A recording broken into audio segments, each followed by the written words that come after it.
नाशिक शहरातल्या काठेगल्ली परिसरामध्ये असलेल्या अनधिकृत बांधकाम काढत असताना झालेल्या दगडफेकी प्रसंगी पोलीस जखमी झाले होते आणि यानंतर या परिसरामध्ये तणावपूर्ण वातावरण असल्यामुळे नाशिक शहर पोलिसांच्या वतीने कडेकोट बंदोबस्त ठेवण्यात आला असून दुपारनंतर सुद्धा परिसरात तणावपूर्ण वातावरण असल्याने काठेगल्लीचा परिसर सील करण्यात आला। दरम्यान या ठिकाणचा आढावा घेतला आमचे प्रतिनिधी सुदर्शन खिल्लारी यांनी। नाशिकमध्ये अनधिकृत बांधकाम हटवल्यानंतर ज्या काठेगल्ली भागामध्ये आपण आहोत या ठिकाणी आता तणावपूर्ण शांतता आहे।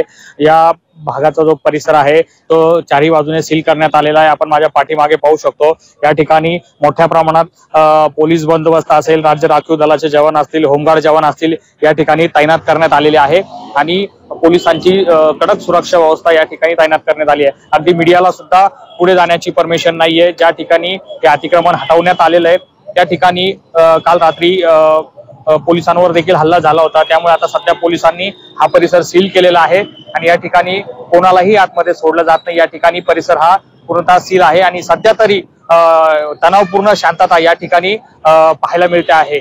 सुदर्शन खिल्लारे, झी मीडिया, नाशिक।